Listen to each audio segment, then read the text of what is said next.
अस्सलाम वालेकुम जी। अतीकुर रहमान शेख आपकी खिदमत में हाजिर हूँ। उम्मीद करता हूँ आप सब खैरियत से होंगे। आज की इस वीडियो में स्पेसिफिकली हम आपको बताएंगे कि ख़ास तौर पर सर्दियों के मौसम में बहुत सारे मर्द व ख़वातीन को, बल्कि बच्चों की बहुत बड़ी एक तादाद इसके अंदर शामिल है, जिनको हाथों और पाँव में सूजन हो जाती है। और हाथों और पाँव में सूजन को हम किस तरह से घर में रहते हुए अब बआसानी इसको दूर कर सकते हैं।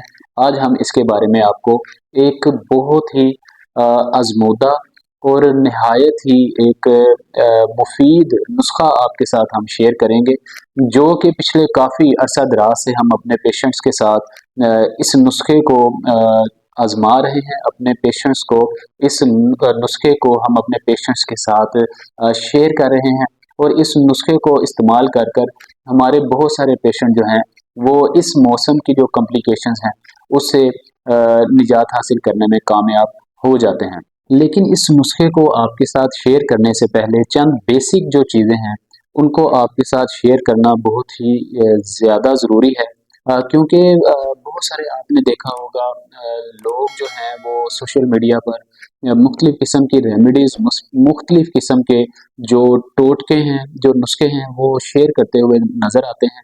लेकिन मैं आपको बताऊँ, ये बहुत ही इम्पोर्टेंट एक बात है कि जब भी आपको इस तरह से घर में किसी फ़र्द को हाथों के ऊपर या पाँव के ऊपर कोई स्वेलिंग, इन्फ्लेमेशन की कोई इस तरह की कोई कॉम्प्लिकेशन सामने आए, तो बिल्कुल भी फ़ौरी तौर पर आप लोग सोशल मीडिया से किसी भी शख्स की कोई रेमेडी को देखकर आप उस नुस्खे को अपने ऊपर इम्प्लीमेंट ना किया करें, बल्कि सबसे पहले आप कुछ फिज़िकल टेस्ट और कुछ अपने जो आपके फिजिशियंस हैं, आपके डॉक्टर्स हैं, आप डॉक्टर्स की ओपिनियन ज़रूर लिया करें, और कुछ बेसिक टेस्ट जो हैं वो लाजमी आप करवाया करें।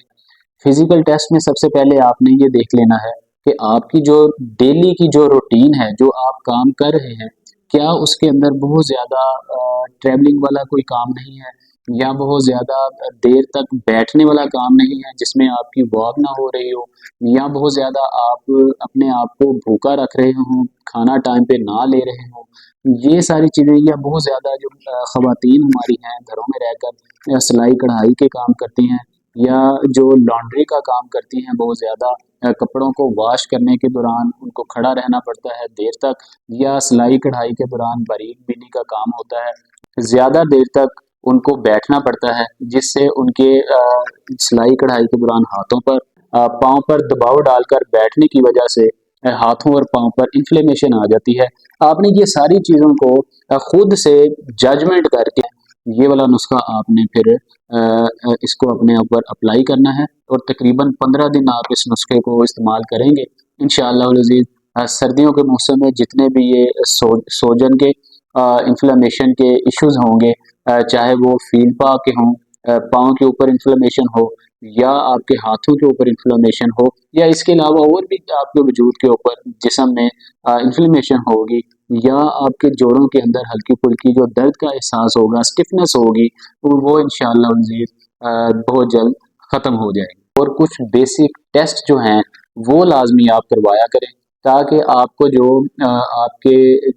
आपके इशू की जो बेसिक्स हैं आप उनके बारे में आगाह हो सकें, आपको पता चल सके कि आपके हाथों और पाँव के ऊपर जो इन्फ्लेमेशन है, वो जो स्वेलिंग है, सूजन है, वो किस वजूहात की बिना पर है, और कौन सी इसकी ऐसी अथेंटिसिटीज़ हैं जिनकी वजह से आपको ये कॉम्प्लिकेशंस का सामना करना पड़ रहा है। इसके अलावा हम सबसे पहले जब हमारे पास इस इशू में पेशेंट्स आते हैं, हम अपने पेशेंट्स को सबसे पहले चंद टेस्ट करवाने को सुजेस्ट करते हैं।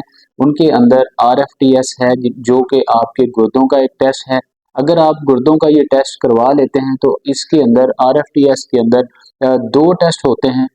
2 टेस्ट करवाने के बाद आपको ये पता चल जाता है कि आपके गुर्दों के अंदर किसी किस्म का इश्यू तो नहीं है, आपके जो किडनीज़ हैं वो वीक तो नहीं, वो अपना काम बिल्कुल प्रॉपर तरीके से कर रहे हैं, उनके अंदर किसी किस्म की इन्फ्लेमेशन, आपकी किडनीज़ के अंदर किसी किस्म की कोई डिस्टर्बेंस तो नहीं है। जब आप ये टेस्ट करवा लेते हैं, उसके बाद फिर हम अपने पेशेंट्स को कुछ जो परहेज़ है वो करने को कहते हैं। उसके बाद फिर हम देन अपने पेशेंट्स को इस किस्म के कोई नुस्खे जो हैं वो बताते हैं, जिनको करने से अल्हम्दुलिल्लाह ताला पेशेंट घर में रहते हुए हमारे इस नुस्खे को इस्तेमाल करने के बाद हाथों और पाँव की सूजन से बिल्कुल निजात हासिल करने में कामयाब हो जाते हैं।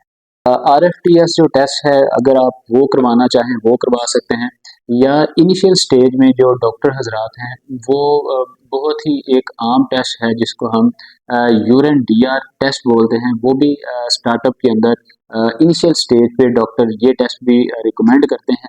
इस टेस्ट के बाद भी हमें पता चल जाता है कि पेशेंट के जो किडनीज हैं वो कितने परसेंट वर्क कर रही हैं, उनके अंदर कोई प्रॉब्लम तो नहीं जिसकी वजह से पेशेंट को किसी किस्म की जिस्म में इन्फ्लेमेशन का सामना करना पड़ रहा है। और अगर इस तरह का कोई मामला ना हो तब हम अपने पेशेंट को ये नुस्खा शेयर करते हैं, जो कि अब हम आपके साथ शेयर करेंगे। इस प्रॉब्लम को, जो हाथों और पाँव के अंदर स्वेलिंग आ जाती है, ख़ास तौर पर पाँव के अंदर, पाँव में जो स्वेलिंग है इसको हम फ़ील पा भी कहते हैं। इसका एक नाम बहुत ज़्यादा उर्फ़ आम में इस्तेमाल होता है, फ़ील पा। फ़ील आपको पता होगा कि हाथी को कहते हैं, और पा से मुराद पाँव। फ़ील पा भी हम इसको बोलते हैं। और इसका जो रेमेडी है ये बहुत ही आसान और बहुत ही एक आज़मूदा एक रेमेडी है। इसके अंदर आपको सबसे पहले हम आपको बताएँ कि आपने 50 ग्राम दालचीनी लेनी है, उसके साथ आपने 50 ग्राम अनारदाना लेना है। इन 2 चीज़ों को आपने अदरक के साथ मिलाकर, अदरक तकरीबन आप 1 इंच अदरक ले लें, क्योंकि उसकी एक गुठली होती है, उससे आप 1 इंच अदरक अंदाज़े के साथ आप उसको काट लें। उसको काट के छोटा-छोटा उसके पीस कर लें। ये तीनों चीज़ें, दालचीनी, अनारदाना और अदरक, इन तीनों चीज़ों को आप एक बाउल के अंदर डालें। बाउल के अंदर आप 3 कप पानी डालें। उन 3 कप पानी के अंदर इन तीनों चीज़ों को डालकर आप इसको उबालें। जब ये 3 कप पानी जो है वो 2 कप पानी रह जाए, तब आप इसको नीचे उतार के एक साइड पे रखें। उसी बाउल के अंदर आपने उसी तरह से हलवा कद्दू, जिसको हम हलवा कद्दू बोलते हैं, याद रहे यहाँ पर ये इम्पोर्टेंट बात है। एक हलवा कद्दू होता है, एक घिया कद्दू होता है। आपने हलवा कद्दू लेना है जो कि आका अलैहिस्सलातु वस्सलाम की सुन्नत मुबारका है। आपने उस हलवा कद्दू का तकरीबन 4 इंच का पीस लेना है। 4 इंच के पीस के तकरीबन आप छोटे-छोटे पीस कर लें। उसको आप इसी तरह से 2 कप पानी के अंदर बॉयल करें। जब 2 कप पानी 1 कप रह जाए, उस पानी को आपने इसी तरह से फिर वो बाउल लेना है। उस बाउल में उस 1 कप पानी को डालना है। उस 1 कप पानी के साथ जो आपने अदरक, अनारदाना और दालचीनी का पानी, जो कि 3 कप आपने डाला था, वो बॉयल होने के बाद 1 कप रह गया, उस पानी को भी आपने मिक्स करना है। इन दोनों पानियों को फिर आपने एक बार से बॉयल करना है। जब अच्छी तरह से ये मिक्स अप हो जाए, उबाला आ जाए या ये अच्छी तरह से बॉयल हो जाए, फिर आपने इसको चूल्हे से उतारना है। इसको नॉर्मल नीम गरम करके, याद रहे इसको बहुत ज़्यादा ठंडा करके आपने नहीं पीना, इसको नीम गरम करके आपने कहवे की सूरत में इसको लेना है। और इसको लेने का जो स्पेसिफिक टाइम है, ये आप कोशिश करें कि सुबह को जब आप उठें, आप वज़ू करें, नमाज़ पढ़ें, नमाज़ फ़जर पढ़ें, उसके बाद आपने निहार मुँह इस कहवे को आपने पीना है। ये आपकी जितनी भी अंदर की नालियाँ हैं, आपकी जितनी भी किडनीज़ के इश्यूज़ हैं, आपकी लंग्स के कोई इश्यूज़ हैं, आपकी जितनी भी अंदर की कॉम्प्लिकेशंस हैं, उसको ये रिज़ॉल्व करेगा। और आपके बॉडी के किसी भी पार्ट में, ख़ास तौर पर आपके हाथों और आपके पाँव में जो इन्फ्लेमेशन होगी, उसको ये दूर करेगा। और इसको आपने कभी भी खाने के फ़ौरन बाद नहीं लेना। इसको जब भी आपने इस्तेमाल करना है, इसको बतौर इलाज आपने निहार मुँह ही इस्तेमाल करना है। अगर आप सुबह को नहीं इस्तेमाल कर सकते, तो आप इसको दिन में किसी भी वक़्त खाने से 2 घंटे पहले आप इसको इस्तेमाल कर सकते हैं। इस रेमेडी को अगर आप इस्तेमाल करेंगे, तो इंशाअल्लाह अज़ीज़ आप अपने हाथों और पाँव की, ये जो कि ख़ास तौर पर सर्दियों के मौसम में आपको ये बहुत ज़्यादा चीज़ें देखने को आती हैं, इससे आप मुस्तकिल तौर पर निजात हासिल करने में कामयाब हो जाएँगे। अगर आपको हमारा ये नुस्खा अच्छा लगा हो, या आपको ये वीडियो पसंद आई हो, आप इस वीडियो को मुकम्मल देखें और जिन लोगों को आपके रिलेटिव्स के अंदर, आपके दोस्त अहबाब के अंदर जिनको इस तरह की कॉम्प्लिकेशंस हैं, आप ये नुस्खा उनके साथ शेयर भी किया करें, बल्कि सदका जारिया समझ के शेयर किया करें ताकि सवाब दारैन भी आपको हासिल हो। और इसके अलावा आप अगर कोई हमसे बात पूछना चाहते हैं, हमारे कमेंट सेक्शन में आप हमें कमेंट करके पूछ सकते हैं। अगर आप हमारे साथ बात करना चाहते हैं, कोई प्रॉब्लम शेयर करना चाहते हैं, नीचे दिए गए नंबर्स पर राब्ता कर सकते हैं। हमारी हर मुमकिन कोशिश होती है कि अपने पेशेंट्स को हम ज़्यादा से ज़्यादा वक्त दे सकें और लोगों की ज़्यादा से ज़्यादा जो प्रॉब्लम्स हैं उनको हल कर सकें। अपना बहुत सारा ख्याल रखिए। हमें दीजिए इजाज़त। अस्सलाम वालेकुम वरहमतुल्लाह।